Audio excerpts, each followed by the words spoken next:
Hey, what's up everybody? How's it going? Travis and Susie here from the Wolf Hunters, and we got a reaction video for you. We got that link right there. You can find that link in the description box below to request your own personal reaction video.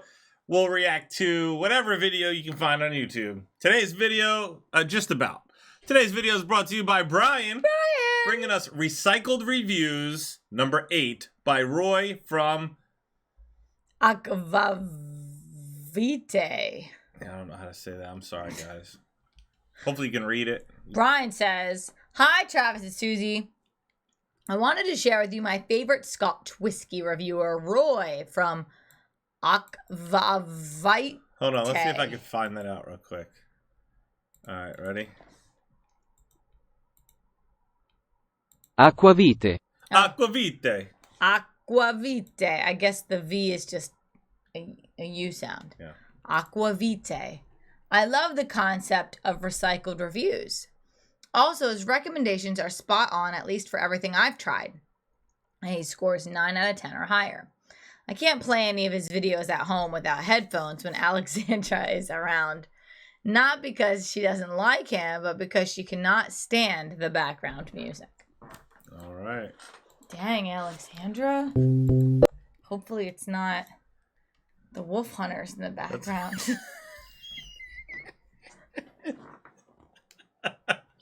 That's really funny.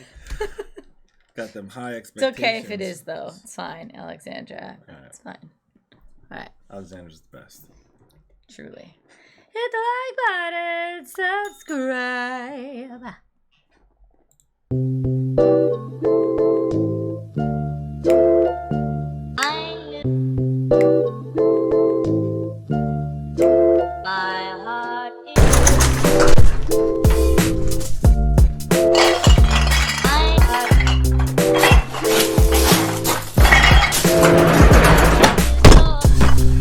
Welcome to another recycled review where I've got another 15 empties, and before I throw them away I'm going to give them a bit of a summary and a score and share with you whether I would replace them or not, just the same as last time. But remember, don't just take my word for this. In the description box below you'll find links to lots of other Whiskey Tube reviews and reviews out there of some of the whiskies that I'm going to share with you today, and then you're not just taking one man's opinion. In the description box you'll also find a link to a spreadsheet, and that spreadsheet lists all the whiskies I've ever shared in these recycled reviews with their scores.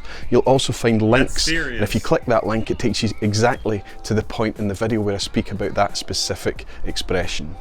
That's anyway, a whole nother let's get level started. Right there. Springbank. Now anything from Springbank, whether it's All right, so he's got tricks already. Got tricks. All right, he's tried lots of whiskey. Okay, I don't know if he's drinking these with friends or alone. Either way, he's got lots of stuff on that list. Thirdly, recycled reviews is cool. I've never heard of this. I've never heard of somebody, taking us through after the bottles are empty. That's pretty cool. Okay, continue. it's the Springbank or the Longrow or the Hazelburn, is pretty fantastic. The quality is always very good and the presentation is fantastic as well. Now the price of this in the UK is about 35 to 40 pounds, something of that order. And you might think that that's a wee bit expensive for a 10-year-old, right up until the point that you spend some time with it. This is fantastic whiskey, ridiculously complex for its age, really delicious, really rich, and really stands up to much older whiskies quite easily. I would always love to have a Springbank 10 in the cabinet, and this deserves an 8.5 to maybe even 9 out of 10. That's how good this is for a 10-year-old whiskey. Is that what it is? It's a Springbank cracker. 10?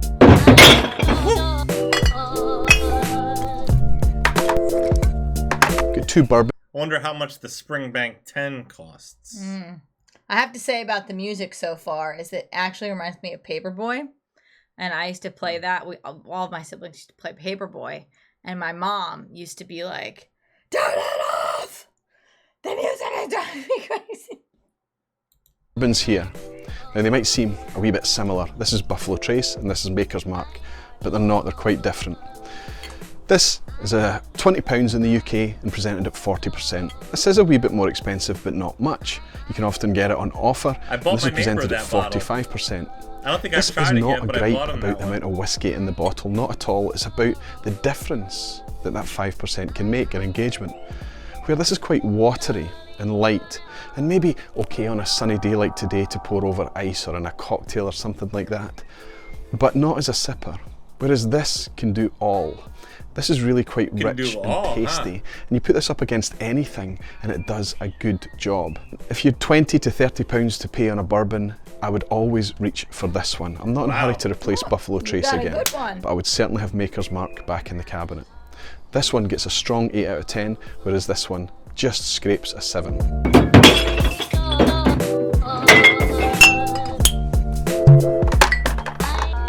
Another Deanston, this time a non-age statement from Deanston, but despite the non-age, it's still presented at 46.3%, unchill filtered natural colour. This is the Decenary, which is an expensive Deanston at £110, but it was made to commemorate the distillery and the decades of operation there.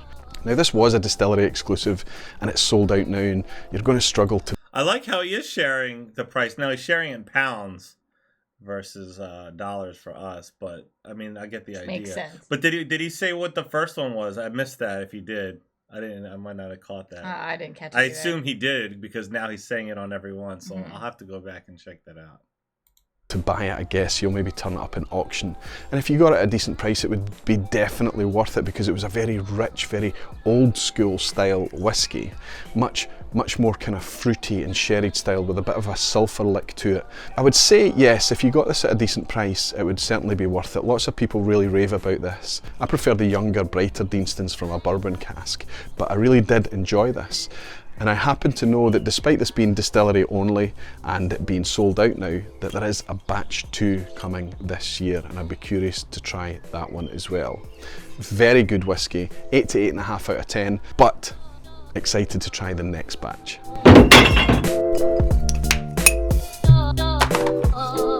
Now this is an event whiskey.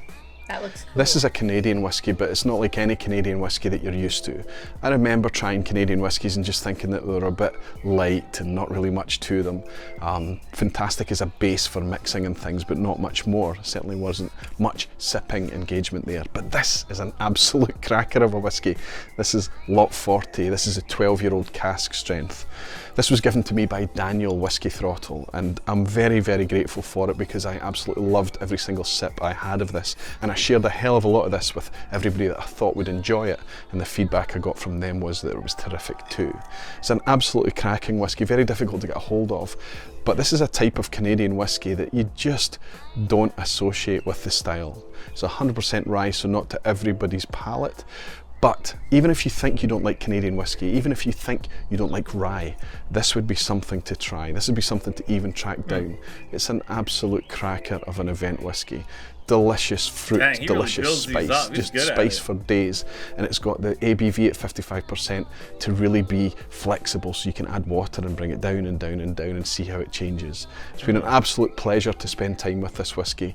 I won't get a chance to buy this again, but if I did, if I could pick it up at reasonable money, I would absolutely have Lot 40, 12 cask strength back in the cabinet again.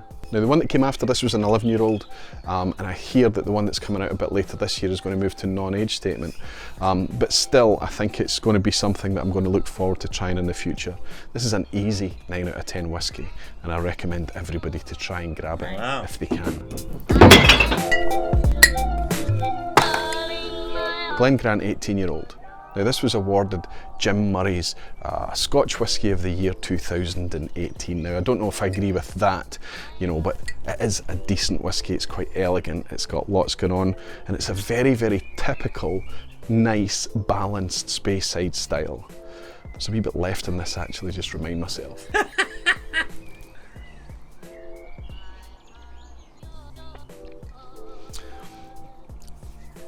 It is very good.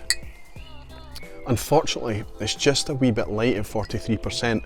I would just like it to have just that wee bit more grip, that wee bit more bite. Nonetheless, this is bottled at 43% for its market, for its intended market, and it does a very good job. And I would probably give it an 8.5 out of 10, but at the same time admit that I'm probably not in a hurry to replace this one again. Still, it's decent stuff. Amrut Fusion, Indian whiskey. This is a curious one. This is when they take Indian barley, but they also mix it with some imported peated Scottish barley, and that's where they get the name Fusion. Now, it's bottled at 50% ABV, which I think is one of the best things they did with this, because it just brings that extra power and weight, just gives it that extra bit of flexibility as well. I really enjoyed this, but I have to admit that the first few drams down to the shoulder, the neck pour and beyond, was just a wee bit chemically. It was almost like a paint type flavour from it, but that dissipated quite quickly, and as the bottle went down, this changed, and I enjoyed this a lot, and I enjoyed sharing it with people who were surprised just how good world whiskey, and especially Indian whiskey, could be. It's not that expensive, or it wasn't when I bought this, and it is one to look out for and try and see how you get on with it. It's not really super peated, it's lightly peated, I would say, but it's very engaging, and I would say it was an enjoyable whiskey. I would give this an 8 out of 10, and while I might not replace the Fusion again, I'm on the lookout for another decent experience with Amrut. He's giving a lot of 8 out of 10s here. Yeah. Either he knows how to pick them, or he's got an 8 out of 10 palate. I would assume that. I would assume he wouldn't even pick up something that was less than 8. Oh, that's and a if good he point. did, it would be like, whoops, I didn't mean to pick this up. Yeah. I mean, like he said, he's not in a hurry to replace like any of the ones that are 8.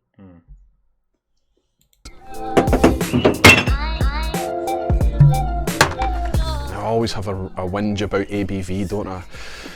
However, there are some whiskies out there at 40% ABV that are just fine, some of them even good, and this is a good example of that. This is Green Spot, single pot still Irish whiskey. It's really one of my favourite whiskies. I love the texture of this whiskey, and I love it so much that I don't mind that it is a wee bit two-dimensional. It's not the most complex of spirits. It is bottled at 40% ABV, but when you're in the mood for that nice, clean, smooth, dare I say, lovely textured palate, this is just a lovely, classy whiskey. I would suggest that I'm going to go out and replace this immediately again. I love this stuff, so I would give Green Spot probably a strong 8. You'd maybe on a good day push me to go to 8.5 for this. I really do enjoy this stuff, and I would recommend that you seek out all single pot style Irish expressions. Go with a 9. But this one's pretty damn good place to start. Really decent stuff.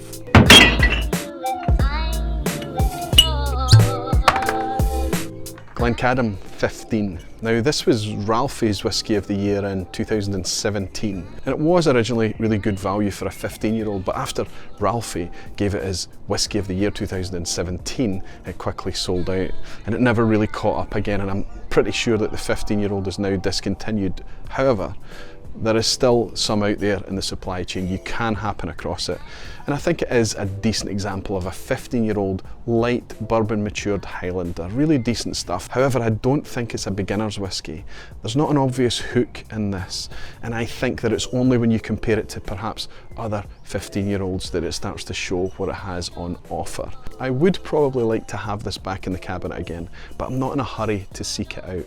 I would probably look for other Glencadams to see what the other age statements have to offer as well.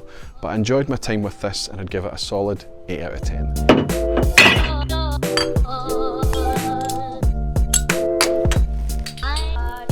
This is Nika from the Barrel. Now this is a 50cl bottle, and it's offered out there at 51.4%, but this is a Japanese blended whiskey.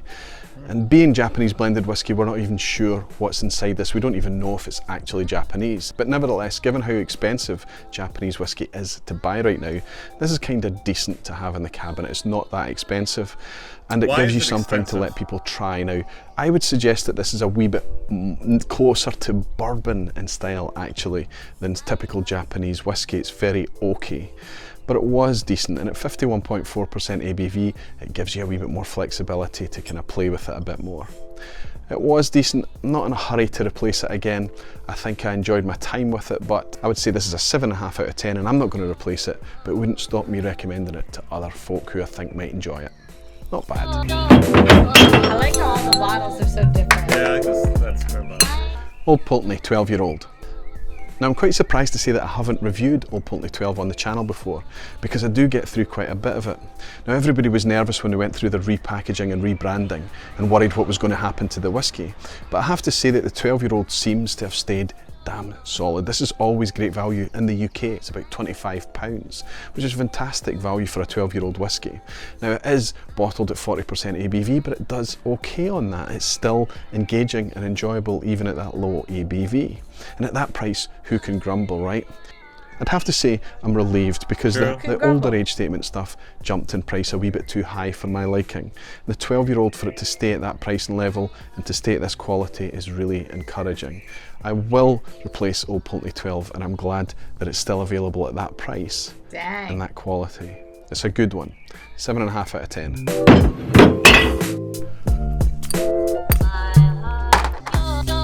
Wolfburn. This is a So whether it's a 7 or an 8 or whatever, it also is balanced between the price. Like if it's a low price, but it's a 7, maybe an 8, then that is replaceable. I have to say, the ones that he said he wants to get back on his shelf were between 7 and 8. And not 9 or 10. And decent price. So. But if it's a high price and then it's a 7, then it's a no-go. If it's a low price and it's a 7, it's a go. It's kind of like it's kind of like coffee, where like you might have like a really, really great cup of coffee, but that doesn't mean that you want to spend the money to have that type of coffee. You might be like, oh, I really love this. This 7 out of 10 coffee is a solid buy. So got it. Peated whiskey from Wolfburn, and I've had this a little while and I probably took a wee bit too long getting through this because I know a lot of people were raving about it and quite enjoyed it, but I struggled a wee bit with it despite it being very good in terms of its flavour and engagement and things. Especially for a 3-year-old whiskey, I felt that it just lacked a bit in the finish, probably because it is quite young. Not bad and encouraging for Wolfburn, and I'm excited to try more from them in the future, especially as they get some maturity to the product as well. I would give this a 7 out of 10, and it scores there just purely because of that finish. It was just a wee bit short, dry, a bit ashen, and a little bit too bitter for my liking. Again, just because of how young it was. A little bitter. Nevertheless, I have tried other things from Wolfburn that were better, and I'm excited to find more things from them in the future. This particular one I'm not in a hurry to replace again, but I would give it a strong 7 out of 10. So what is a 9? What's a 10? I like that he's not judging Singleton. Now, this is a non-age statement. Singleton. This is the Spey Cascade. And normally you would find Singletons out there as 12-year-olds. You find Singleton of Glendullan, Singleton of Dufton and Singleton of Glenord. So 2 Speysiders and Glenord from the Highlands. And the reason that Diageo do this is because, Singleton is their kind of Glenfiddich 12 or their Glenlivet 12. And they spread it over 3 distilleries so they can cover the demand in all the markets. And the flavour profile between the 3 is kind of very, very similar, and it's decent whiskey. However, what I would say, much in the same way as Glenfiddich 12 and Glenlivet 12 is aimed at a very certain market, 40%, very easy to sip. That's exactly what this is. It doesn't make it a bad whiskey. It just means that it's probably one of those whiskies that you would just use to start off your journey or start off your flight or something like that. I would also say that the non-age statement stuff has not been as engaging to my palate and in my opinion. And if I was going to have a Singleton from any of the 3 distilleries, it would be the 12-year-old version, and I would dodge the non-age statement stuff. This was a 6.5 out of 10 for me. It took me a long time to get through this. But the 12-year-old Singletons, I would give 7.5 to 8 out of 10. And I would suggest if you're going to try Singletons, it's the 12-year-old age statements that you want to go for. Not bad, not great.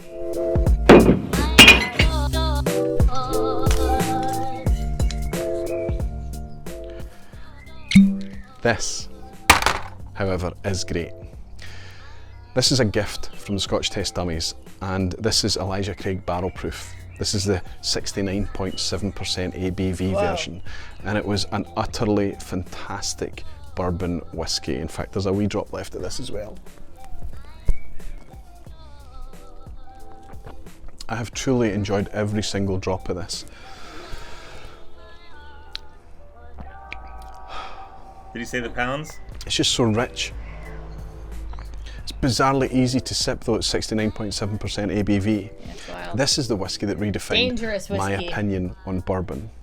This is just such a wonderful, rich product. And yes, there's lots of oak and things, and this is the 12-year age statement version. Really, really fantastic stuff. Now, you can get this, it's tricky to get in the UK, and we do pay really quite over the odds for it in the UK, but nevertheless, even at the higher prices, you know, 70 and 80 pounds, this is worth it. It really is a terrific whiskey. It's one of those event whiskies, and if you've never tried Elijah Craig Barrel Proof, try and seek this out.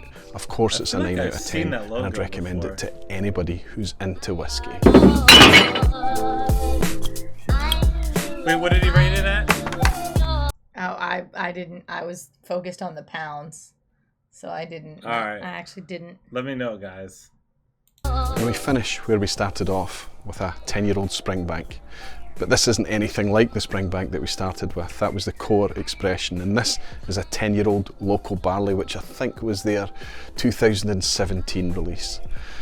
This is a terrific whiskey. It's presented at cask strength, 57.3% on this occasion, and really, really terrific stuff. I described this as spiced butter. That was the best way I could describe it, but that's just simplifying it far too much. This is terrific whiskey.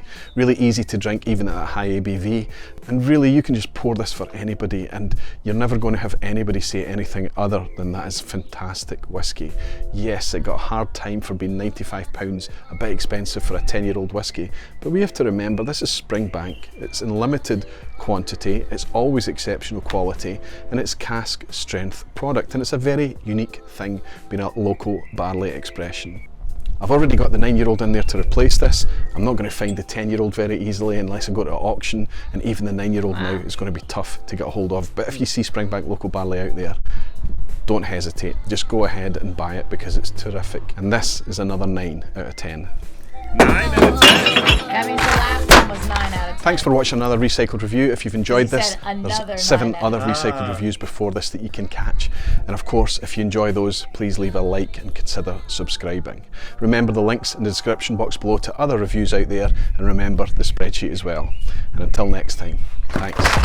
Man, he is serious. Dang. I love listening to him.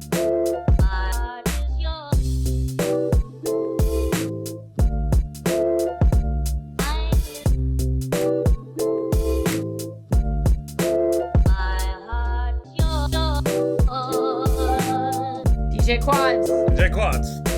DJ Quads. DJ Quads. DJ Quads. A special treat for those who have special stayed to the treats. end of this video. Just the same as the last recycled review, I've managed to save some heels from 6 of the best bottles that I threw away today. Now all you have to do to be in with a chance of winning these is to like, subscribe, and write in the comment section below, heels please. I'll put your name into a spreadsheet and I'll make a draw on a live upcoming VPub Thursday night live stream, and I'll get in touch with the winner directly. Now remember, the only caveats are that you need to be in a country that I can legally ship alcohol to you, and of course you need to be of legal drinking age. Thanks for staying to the end of the video, and until next time, slant you. That is cool. That was awesome. I like that. Yes. Yes. Brian, thank you for that. Also, Brian, just so you know, you've been sending us these videos, and you inspired Susie to try something. She recently started doing the coffee advent calendar. I did. And, you know, we're no professionals like these guys, and No. it's a new idea, but we just did it I for don't. fun. I'm not. I mean, I wouldn't call myself a coffee connoisseur or anything Yeah. like that. Yeah. I just like me a good cup of coffee. Yeah. But I have been enjoying like reading the notes that are in the coffees and then being able to find them. Yeah. That's cool. Thank you so much for that, Brian. Thank you guys for hanging out. If you want to request your own personal reaction video, find that link in the description box below. Don't forget to hit like and subscribe. Stay tuned. Stay positive. We love you guys, and we'll see you next time. Bye. Bye.